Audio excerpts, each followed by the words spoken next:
Semoga kita semua dimuliakan oleh Allah Subhanahu wa taala. Mari kita bersama bersyukur atas segala nikmat yang sudah Allah berikan kepada kita dengan selalu mengucapkan alhamdulillahi rabbil alamin. Berselawat kita kepada baginda Rasulullah Muhammad sallallahu alaihi wasallam. Allahumma salli ala sayyidina Muhammad wa ala ali sayyidina Muhammad. Assalamu alayka ya Rasulullah, assalamu alayka ya Habiballah. Mudah-mudahan dengan banyaknya kita bersolawat di dunia ini kepada Rasulullah, besok di yaumil akhir kita mendapatkan syafaat dari baginda Rasulullah Muhammad sallallahu alaihi wasallam. Amin amin ya rabbal alamin. Para jamaah yang kami muliakan, al-mukarram yang kita muliakan, tentu sangat berbahagia kita pada siang hari ini. Kita masih diberikan oleh Allah kesempatan untuk melangkahkan kaki dan mengayunkan tangan untuk hadir di majelis ilmu ini. Mudah-mudahan kita termasuk hamba-hamba yang besok di akhirat akan mendapatkan pula balasan dari karena rajinnya kita melangkahkan kaki di majelis ilmu. Man kharaja fi talabil ilmi fahuwa fi sabilillah. Orang yang rajin untuk menuntut ilmu agama maka sama dengan berjihad di jalan Allah Subhanahu wa taala. Kaum muslimin rahimakumullah, adapun kajian kita yang akan kita bahas adalah kitab tentang Sir al-Asrar yang dikarang oleh Imam Syekh Abdul Qadir Jailani, atau juga disebut dengan kata atau panggilan Abdul Qadir Al-Ghilani. Sejenak sebelum nanti Ustadz menyampaikan, tentu ada baiknya kita memperkenalkan juga yang akan menjadi narasumber kita. Tentu tak asing lagi bagi kita bersama adalah Ustadz Dr. Haji Zulhendri Rais LCMA. Beliau adalah Ketua Harian Badan Pengelola Masjid Raya An-Nur Provinsi Riau. Beliau juga merupakan Dewan Syariah Bank Riau Kepri Syariah. Kemudian beliau juga merupakan Ketua Umum Badan Penasihatan Perkawinan BP4 Provinsi Riau, dan juga merupakan ulama Riau yang sama-sama kita muliakan. Kalau kita melihat dari apa yang kita baca nanti dan akan disampaikan oleh Al-Ustadz tentang kitab ini, tentu ada eloknya juga kita untuk melihat siapa sebenarnya yang mengarang tentang kitab ini. Tentu saling tidak kita harus tahu dulu di mana beliau lahir, kemudian kapan beliau wafat. Beberapa literatur kita baca bahwa Abdul Qadir Jailani ini lahirnya di Iran. Beliau lahir di Provinsi Gilan pada tanggal 30 Oktober tahun 1077 Masehi, bertepatan atau bersamaan dengan pada tahun 470 Hijriah. Kemudian beliau wafat pada tahun 561 Hijriah di Baghdad, Irak, bertepatan dengan tanggal 21 Februari tahun 1166. Metode buku ini kalau kita baca secara sederhana, metode kajian buku ini lebih identik kepada metode bayani, penjelasan-penjelasan. Dan kajian-kajian tentang buku ini kalau kita baca secara pintas saja, ada 3 secara garis besar. Yang pertama tentang bagaimana Syekh Qadir Jailani ini berbicara tentang zakat, di mana ada beberapa tujuan zakat yang diungkapkan oleh Syekh Jailani ini adalah tentang bagaimana dasar niat orang mengeluarkan zakat sesuai dengan firman Allah di surah Al-Baqarah ayat 62. Kemudian juga Syekh Qadir Jailani bicara di dalam buku ini tentang puasa. Menurut dia puasa itu ada 2. Ada yang berbentuk zohir dan ada yang berbentuk batin. Di mana yang zohir itu batas waktunya ada. Contoh kita sekarang berpuasa, mulai dari terbit fajar sampai terbenam matahari. Yang kita puasakan itu apa? Makan, minum dan lain sebagainya. Tapi ada yang dalam bentuk batin, yang tanpa ada batas waktu. Mana dia? Dalam bentuk pandangan, dalam bentuk menjaga telinga kita, menjaga hati kita, menjaga lisan kita.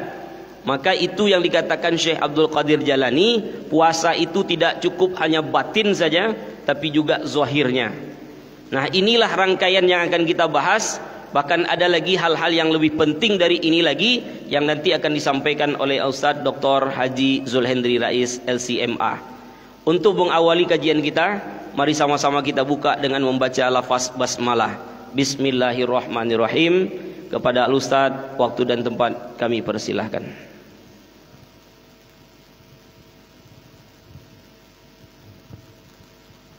Bismillah. Assalamualaikum warahmatullahi wabarakatuh.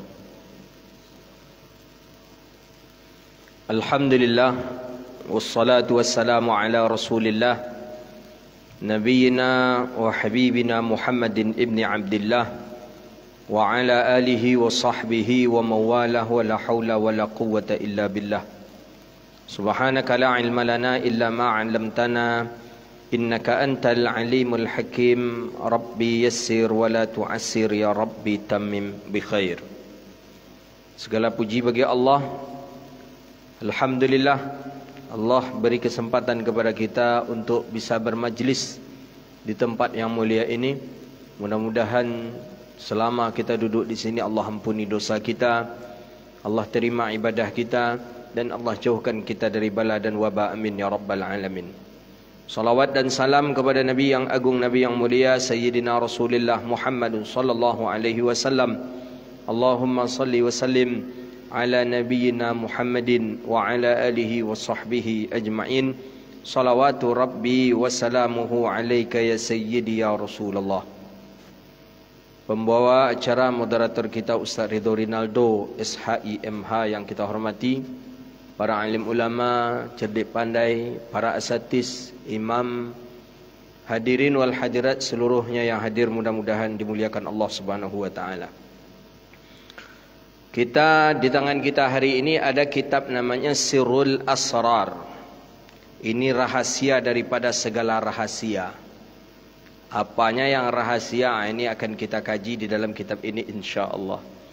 Dalam dunia tasawuf, kitab ini termasuk kitab yang sebaiknya untuk kita jadikan referensi.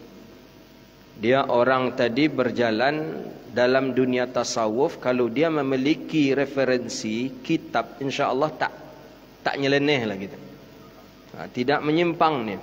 Tapi ketika tasawuf dia khayalkan, akhirnya banyak yang aneh-aneh. Sampai katanya Tuhan disembah itu sama, cuma nama saja yang berbeda katanya. Itu kan menyeleneh namanya. Kenapa kok itu bisa? Karena takhayul banyak tadi. Takhayul. Semuanya sama. Yang disembah oleh orang di dunia sama, cuma namanya saja yang berbeda.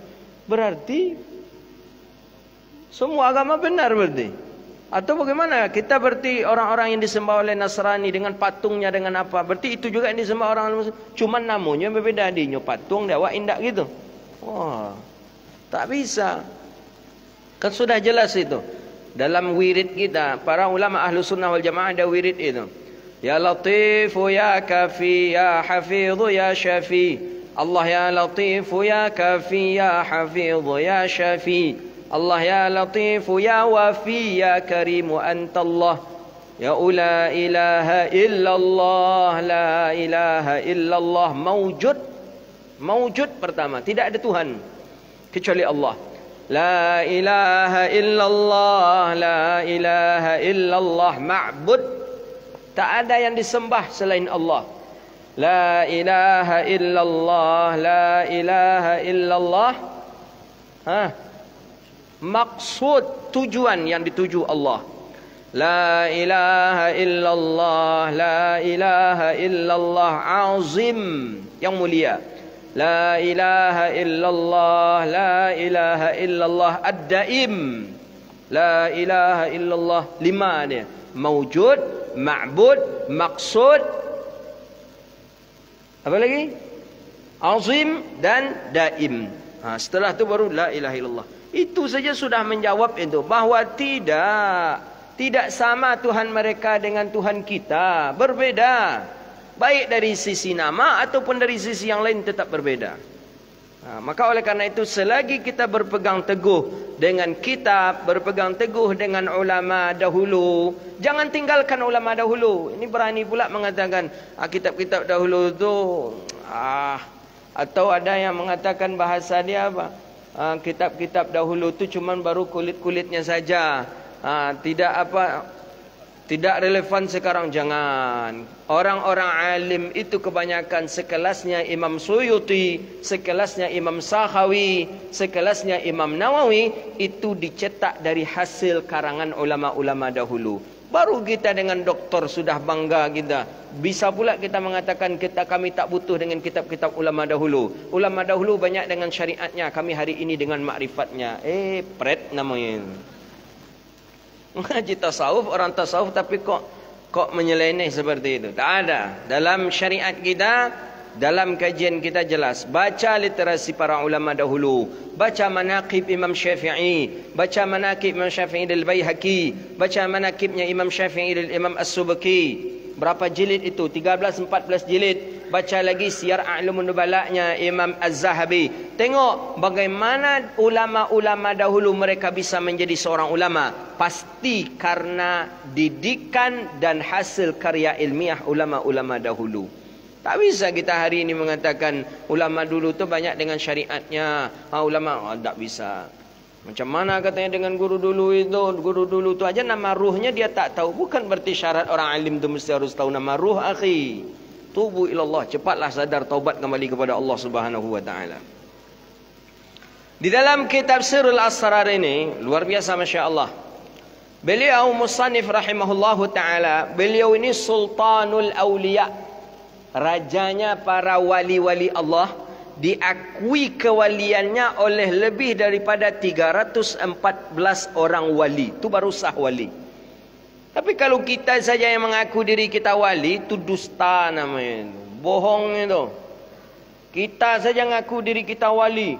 Kita bermimpi dengan Dajjal, bermimpi dengan apa. Kemudian, ngawur namanya itu. Yang mengakui kewaliannya Sultanul Awliya, yang mengakui kewaliannya Imam Syekh Abdul Qadir Al-Jilani, 314 orang wali mengakui kewaliannya. Kita berapa orang? Tak ada, kita aja yang mengaku. Adapun itu pun wali murid.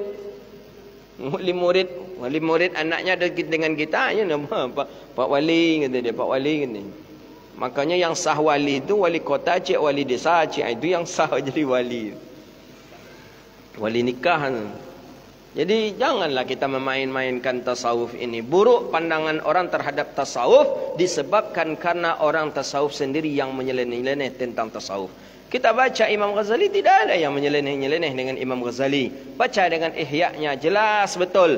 Baca dengan Minhajul Abidinnya, baca dengan Bidayatul Hidayahnya. Tak ada, ulama-ulama tasawuf tak ada yang menyeleneh. Baca pula dengan Imam Ibn Atta'illah Skandari, dengan karangan-karangan beliau, dengan hizibnya Imam Abi Hasan Asyadzili dan lain sebagainya. Para ulama-ulama al-arif billah, tidak ada di antara beliau orang-orang yang menyeleneh. Dan bahkan di antara beliau adalah orang yang pertama dalam peloporan syariah. Jadi syariat itu mereka tegakkan. Jadi dengan syariat mereka tegakkan, barulah tariqah dengan hakikat ma'rifat dan hakikatnya beliau mendapatkan. Kitab Sirrul Asrar ini luar biasa masya Allah. Kalau kita nak membedahnya, tak sanggup rasanya kita sebagai orang yang kecil, orang yang kerdil untuk membedah buku yang amat indah ini. Kalau boleh kita bahasakan, aghla minaz zahab. Kitab ini lebih mahal daripada emas. Seluruhnya beliau sampaikan dan beliau sebutkan di dalamnya. Maka oleh karena itu, bagusnya mungkin ada nanti waktu ba'da Ramadan akan kita baca dari awal bidayah, dari awal muqaddimah ila nihayah atau khatimah sampai nanti selesai. Biar kita faham seperti apa tasawufnya Imam Abdul Qadir Al-Jilani. Orang banyak mengatakan tasawufnya Imam Abdul Qadir Al-Jilani lebih hampir kepada tasawufnya orang-orang batin, kebatinan. Mereka salatnya ketika masuk waktu dan mengingat tak perlu rukuk dan sujud. Tidak. Imam Al-Jilani orang yang ahli dalam masalah fiqih. Kita tengok nanti di dalamnya akan jumpa kita. Berpuasa menurut beliau ada puasa syariat, ada puasanya orang tariqah. berarti beliau memahami kedua-duanya dan beliau pengamal kedua-duanya. Jangan kita tinggalkan. Ada orang hari ini, kami tak syariat lagi Ustaz, syariat tu bagi kami kulit-kulit aja, kami lah sampai ke isi, kata dia. Yang isinya itu hakikat makrifat. Tak bisa. Syariat itu lebih awal, syariat itu lebih utama. Kurang apa Nabi Muhammad kira-kira dengan hakikat dan ma'rifatnya? Jibril sekehendak hati Nabi, nak Nabi panggil. Sekehendak hati Nabi, Nabi panggil, Jibril langsung datang. Ma'rifat apa yang tidak bagi Nabi Muhammad SAW? Lebih daripada ma'rifat. Nabi sudah berjalan-jalan kepada surga. Nabi Allah angkat, Nabi Allah bawa ke langit oleh Jibril. Dengan ke Sidratil Muntaha, ke mustawanya. Kurang apa Nabi kewaliannya para Nabi? Mukjizat Nabi. Tapi Nabi SAW tetap orang yang pertama yang melakukan syariat. Tak pernah Nabi meninggalkan salat. Tak pernah Nabi meninggalkan puasa. Nabi tetap berzakat. Nabi melaksanakan haji. Syariat Nabi lakukan. Maka ada hari ini orang yang diagung-agungkan oleh seorang ustaz, katanya beliau ini seorang wali al-ghaus, nanti Imam Mahdi. Ketika ditanya ke muridnya, "Buya angku tu salat tak?" Apa ustaznya? Ustaz anu apa? Inya suruhnya wak salatnya ustaz, katanya. Tapi kamu tak pernah nengok inya salat dah, katanya. Murid dia langsung saya tanya. Murid dia langsung kita tanya, "Pernah tak menurut engkau dia salat?" Salat, ya saya tak pernah nampak dia salat, tapi kami disuruhnya salat. Masuk waktu salatnya salat. Jadi nya tak salat. Salat mungkinnya ustaz, cuman tah di mana salatnya? Kocik lah, kau parah kan ni orang kau. Jadi katanya itu syekhnya itu salatnya ke Makkah. Mau ke Makkah salatnya. Pada kecil anaknya mana ada ke Makkahnya, nonton filem India dalam kamar katanya. Di kami ada banyak yang menyeleneh macam itu. Maka sahabat-sahabat kita, ustaz-ustaz kita yang terbibit dalam masalah ini, ya Allah berilah kesadaran ya Rabb. Beri kesadaran, petunjuk hidayah darimu ya Rabbal Alamin. Al-haqqu bil-haq. Hak itu dengan hak. Al-batilu bil-batil. Jelas suatu kebatilan itu dengan kebatilan pula dia.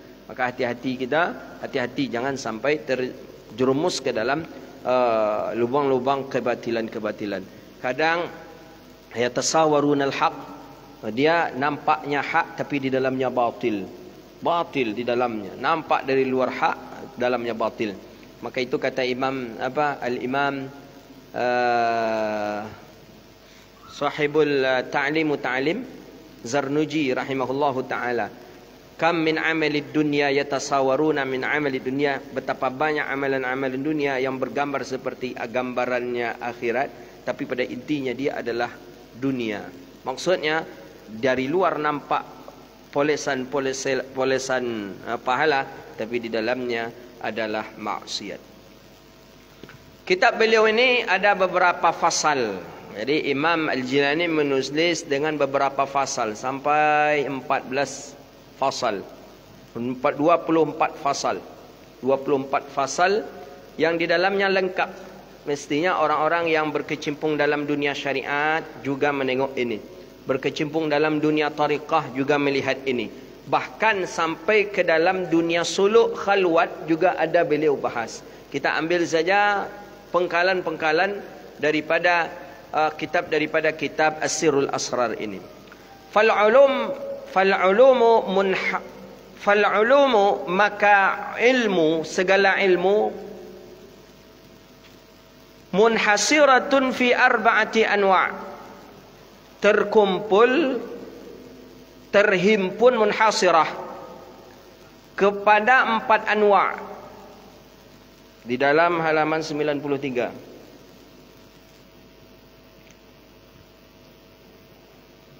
Ada? Sama nak kitabnya? Atau jangan-jangan kitab antum tak dari Lauhul Mahfuz? Kitab saya ni dari Lauhul Mahfuz ini. Khidir yang bawa tadi ini, Khidir yang bawa. Sampai langit dunia baru. Tak dapat? 93. Halaman berapa, Beb? Dapat, Beb? 62 di kitab itu.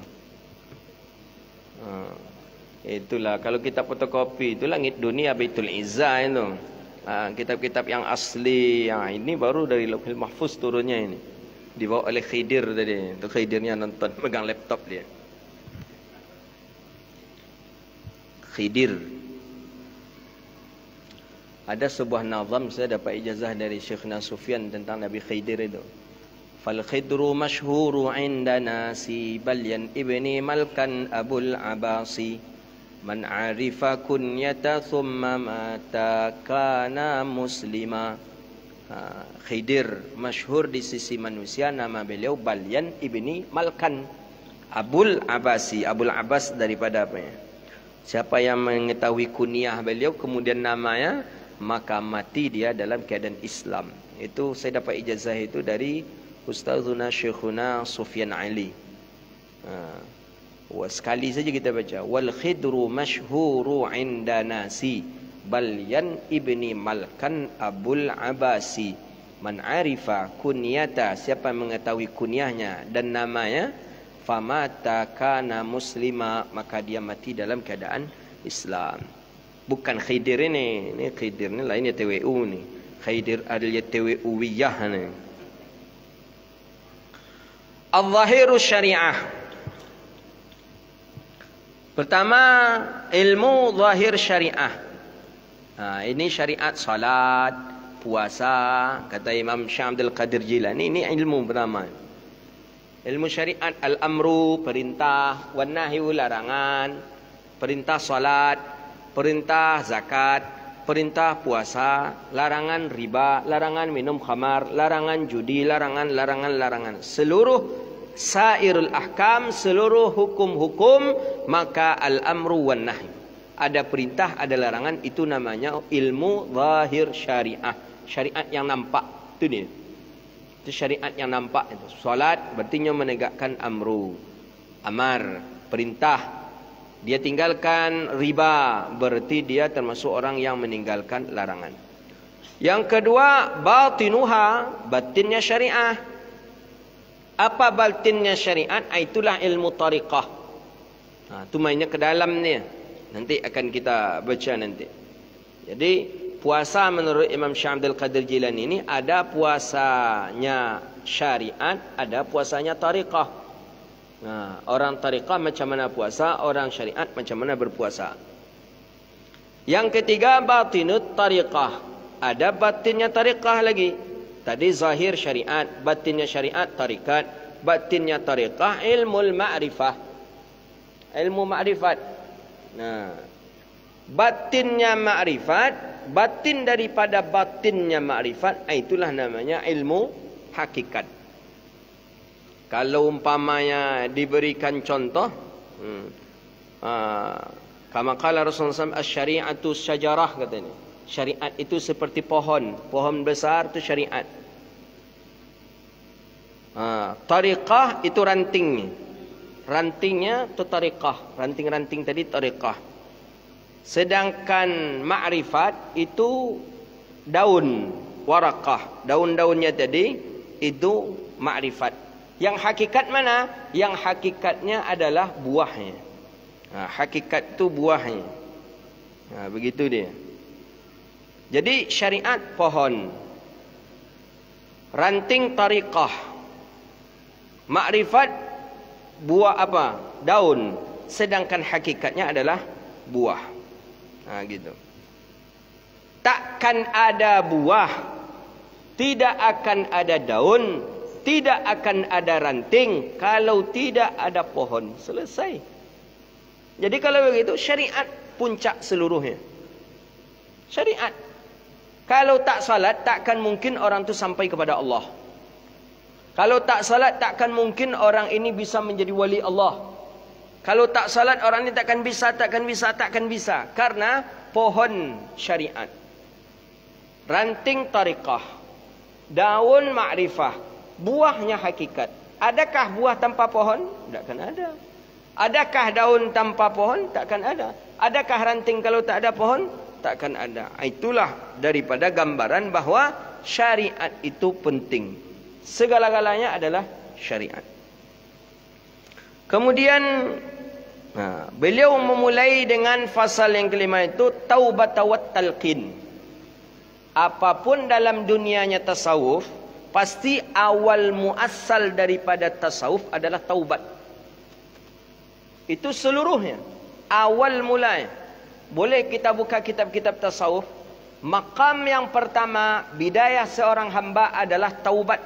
Makanya kalau kita ingin masuk tariqah, mesti kita mandi taubat dulu. Mesti harus taubat dulu kepada Allah. Karena puncaknya, seseorang nanti akan sampai kepada hakikat. Bagaimana orang akan sampai ke hakikat kalau dia masih kotor di dunia?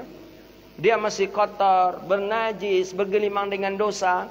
Maka mesti harus taubat dulu. Syarat taubat dalam tasawuf lagi ada 3. Pertama, mohon ampun kepada Allah. Yang kedua, menyesali perbuatan maksiatnya. Yang ketiga, berjanji di dalam hati tidak akan mengulang maksiat itu lagi. Itu yang disebut oleh Imam Ghazali dengan rukun taubat.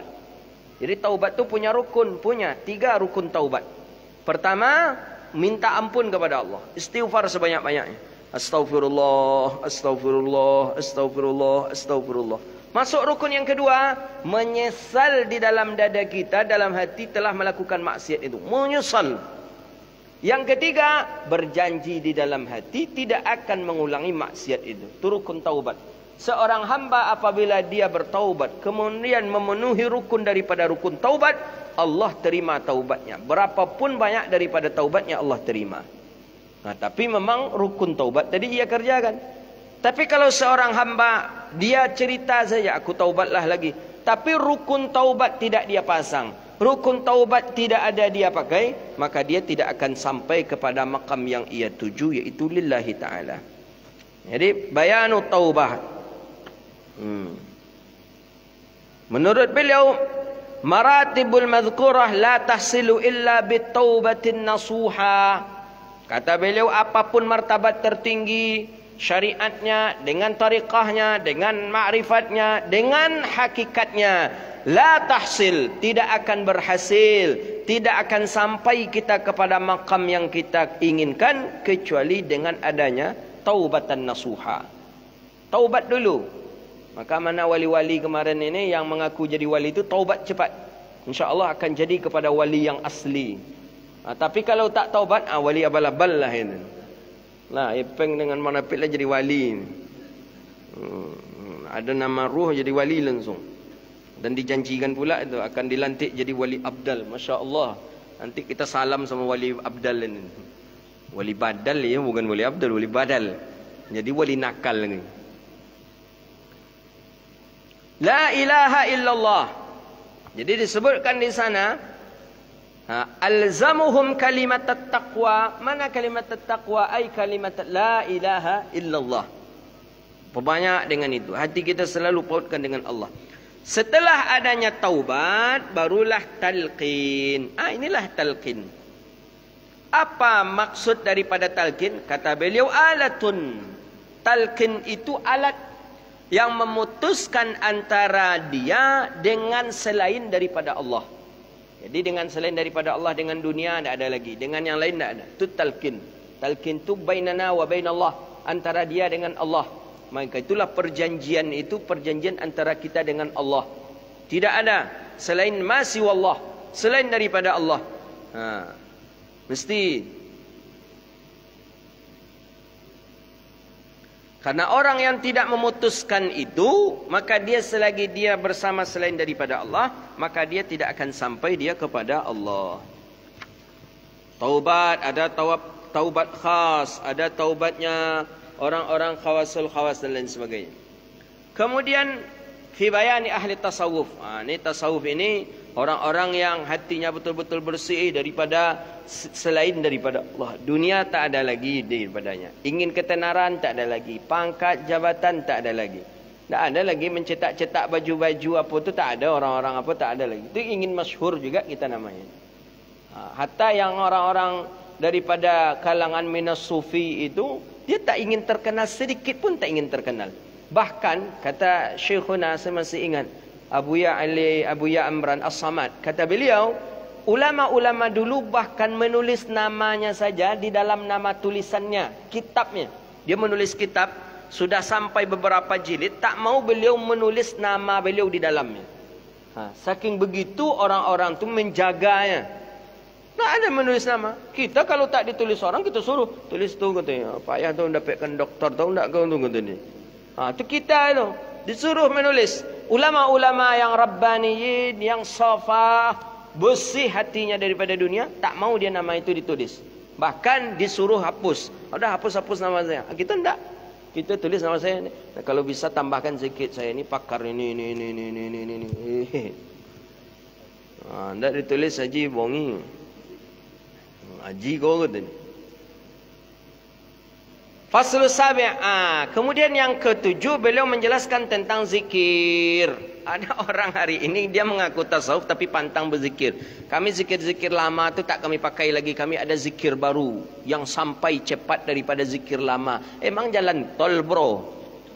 Kalau jalan tol ya tol ke Dumai. Ada, kami tak lagi lewat di luar. Kami tak lagi lewat Minas. Kami tak lagi lewat Kandis. Tak lagi lewat Duri. Kami ingin langsung saja lewat tol sampai kepada Allah. Itu jalan. Kalau amalan zikir, semakin banyak kita melakukan zikir, akan semakin cepat kita sampainya kepada Allah. Bukan berarti ada jalan pintas, enggak. Oh, ada jalan pintas Ustaz. Mana jalan pintasnya? Ya kalau kita baca saja ini 10 kali, maka sudah sama kita mengkhatamkan Quran. Iya, kalau umpamanya seperti itu. Tapi bukan berarti kita meninggalkan zikir-zikir yang lain. Ya sama dengan membaca 3 kali saja dibaca oleh Nabi apa? Subhanallah wa bihamdihi adada khalqihi wa ridha nafsihi wa zinata arshihi wa midada kalimatih. Maka itu sama dengan mengamalkan zikir selama 2 tahun. Dengan 3 kali saja kita baca. Kemudian kita baca itu 3 kali. Kemudian kita tak berzikir lagi selama 2 tahun. Bukan seperti itu. Para ulama tetap bermulazamah dia dengan zikirnya. Qomat kamit dengan zikirnya. Bahkan tengok para masyaikh kita. Mulai dari tahajud zikir sampai waktu duha. Duha nanti mengajar lagi sampai zuhur, istirahat. Nanti habis asar ratib lagi, Hizbul Bahar lagi, Hizbun Nasar lagi. Apa lagi? Daur A'la lagi, Ibnu Arabi. Kemudian apa lagi? Salawatul Masyishiyah lagi. Terus mudawamah dengan dalailul khairatnya dan lain sebagainya. Jadi salah orang mengatakan zikir lama kita tinggalkan, kita ada zikir baru yang cepat sampai. Tidak, bukan seperti itu. Zikir lama kita amalkan, zikir baru kalau dapat pun diamalkan, tidak apa-apa. Bukan berarti ini ada yang panjang, ini ada yang pendek, yang cepat sampai kita. Kapan kita ambil yang panjang? Seumpama seperti yang sudah saya jelaskan tadi. Begitu dia. Kemudian zikir, Masya Allah, ini dalam Naqsyabandi ada zikir lisan. Zikir lisan berarti memang dengan lidah kita. La ilaha illallah, la ilaha illallah. Zikir lisan. Ada zikir qalb, ada zikir sirri, zikir akhfa. Ini amalan dalam tariqah Naqsyabandi yang disebut dengan amalan zikir lataif namanya. Dengan berzikir sebanyak 70.000 kali menyebut lafaz Allah, Allah, Allah 10.000 di dalam satu tempat. Itu dia. Mana tempatnya? Nantilah kita bahas pula nanti. Nanti cepat pula antum jadi wali nanti. Syarat-syarat zikir. Ada ni syarat-syarat zikir. Ada syarat-syarat zikir. Ini tanda beliau ni orang yang sahibus syariat. Ini tanda beliau orang bersyariat. Kata beliau, ayyakuna dzakir, bahwa hendaklah orang yang berzikir ala wudu'i tam. Hendaklah wuduknya dalam keadaan sempurna. Tak boleh asal-asal berwuduk saja. Ini kan jelas beliau ini. Dan bahawa dia berzikir dengan suara yang agak kuat sekali ketika tidak ada orang-orang di sekitarnya, tidak mengganggu orang. Kan jelas dia. Berwuduk, menghadap kiblat, dalam keadaan bersuci, diawali dengan salat 2 rakaat. Seluruhnya itu ilmu syariat. Jadi tak betul lah orang yang mengatakan Imam Syekh Abdul Qadir Jilani itu dia tak lagi perlu solat dalam berzikir, main langsung-langsung aja. Tidak. Ru'yatullah. Kita lanjutkan, kita tengok tadi kepada tahapan syariah. Bukti beliau ni orang bersyariat. Menurut beliau salat ada 2, ada salatnya syariat, ada salatnya tariqat. Jadi salatnya orang syariat, menurut beliau ada ayat hafizu ala salawatin. Disebutkan orang salat syariat itu minha arkanul jawarih, arkan jawarih. Jawarih anggota tubuh. Pakai rukuk, pakai sujud, pakai i'tidal, ay harakatil jasmaniyah. harakat jasmaniahnya yang bergerak. Itu orang yang salat syariat. Sedangkan orang yang salat dengan tariqah, itu yang salat adalah kalbu, hatinya muabbad, ya, selama-lamanya hatinya itu bersama Allah. Ketika terganggu saja ia salat, kurang khusyuk, maka menurut orang ahli tariqah salat itu tidaklah diterima. Maka Imam Ghazali memasukkan bahawa syarat sah salat itu mesti harus dalam keadaan khusyuk. Zakat menurut beliau ada zakat syariah, ada zakat tariqah, banyak dan sebagainya. Puasa pun begitu. Puasa orang syariat menahan haus dan lapar saja, menahan haus dan lapar. Puasanya orang syariat pas berbuka makan bakwan, makan salah lauk, makan kolak, makan bical, makan, tu puasanya orang syariat. Boleh apa salahnya. Tapi kalau puasanya orang tariqah, semuanya itu ia hilangkan. Itu ia ambil tapi sekadarnya saja. Dan yang lebih ia mantapkan adalah dengan matanya tidak ia gunakan kepada yang haram dalam keadaan puasa, telinganya tidak dia gunakan kepada yang haram, dan lain sebagainya yang merusak daripada ibadah puasanya. Walhasil, haji pun ada haji di syariat dan ada hajinya orang-orang tariqah. Walhasil, kitab ini mesti harus kita baca dari awal sampai akhir, karena kitab ini menunjukkan bahawa syariat, tariqat, hakikat, ma'rifat dan hakikat itu sejalan, tak bisa untuk kita pisahkan. Bahawa terjawab sudah dari kitab ini. Syekh Abdul Qadir Al-Jailani bukan saja orang ahli hakikat dan ma'rifat, tapi beliau adalah orang syariat. Dengan syariatlah beliau sampai kepada makam yang tertinggi. Kalau ingin kita seperti beliau capai makam yang tertinggi sampai kepada hakikat dan ma'rifatnya, maka mestilah berjalan dengan syariat. Itulah bahasa orang kita menyebut apa? Bajanjang naik, batanggo turun. Bajanjang naik, batanggo turun. Naik tu pakai tangga juga, berjanjangnya. Turun model itu juga, jangan lompek aja patah kaki begitu. Itu gunanya. Itu bahasa yang sederhana sekali. Ada tariqah, ada syariat, ada tariqat, ada ma'rifat, ada hakikat. Itu yang disebut dengan bajanjang naik, batanggo turun. Hadza wabillahi at-taufiq, wallahu a'lam bishawab. Baik, terima kasih kepada Ustadz yang sudah memaparkan beberapa hal tentang buku karangan Syekh Abdul Qadir Jaladi ini. Mudah-mudahan apa yang disampaikan tadi dapat kita ambil pelajaran. Pada intinya beberapa hal yang kita dapat ambil kesimpulan. Yang pertama adalah syariat adalah mutlak keutamaan kita beribadah kepada Allah Subhanahu wa taala. Ibaratkan tadi dikatakan sebuah pohon, maka ketika pohon itu sudah menjulang tinggi, maka ada ranting yang tempat dia bertengger. Ranting saja tak cukup kiranya, harus ada pula daun yang membuat keindahannya. Dan keindahan itu ditutupi dengan adanya buah, di mana buah itu adalah ma'rifatnya. Maka hari ini jangan pernah kita melaksanakan ibadah terutama solat dengan hanya mengingat dengan syariat saja, dengan hakikat saja, atau dengan ma'rifat saja, tapi seluruhnya adalah merupakan satu komponen dalam hidup dan kehidupan kita. Kemudian dalam buku ini juga tadi disampaikan untuk memurnikan daripada ketaatan kita kepada Allah, maka kita awali dulu dengan membersihkan jiwa kita. Maka kesempurnaan dari ibadah itu diawali dengan bertaubat kepada Allah Subhanahu wa taala. Bagaimana disebutkan oleh Allah di dalam surat Al-Baqarah di ayat 222, Innallah, sesungguhnya Allah yuhibbut tawwabin, sesungguhnya Allah itu menyukai orang-orang yang senantiasa bertaubat kepadanya. Baik, mungkin kita buka sesi diskusi. Bagi yang ingin mungkin berdiskusi bersama dengan Ustadz kita, silakan. Untuk sesi pertama kita buka 2 sesi pertanyaan. Ada yang ingin bertanya? Atau yang mungkin mengeluarkan pendapatnya yang sudah membaca buku ini mungkin Ustaz ya? Silakan.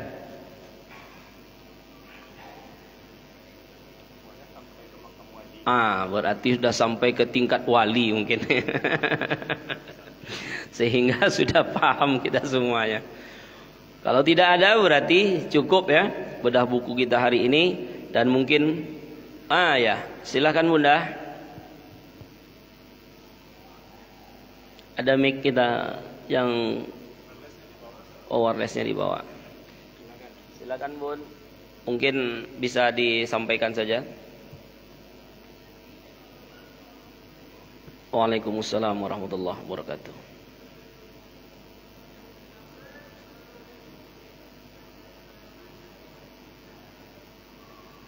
Ya. Ya.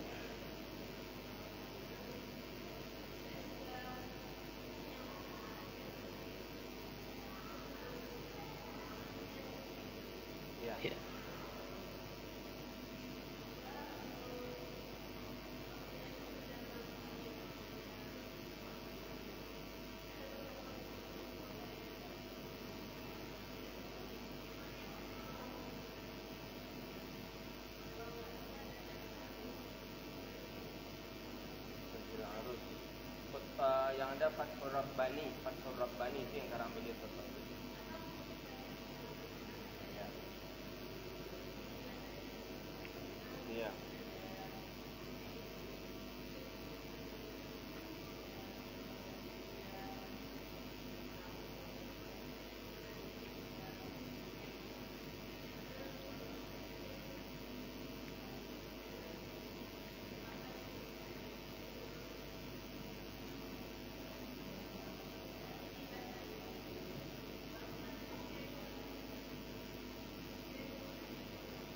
Baik, terima kasih. Mungkin silakan Buya.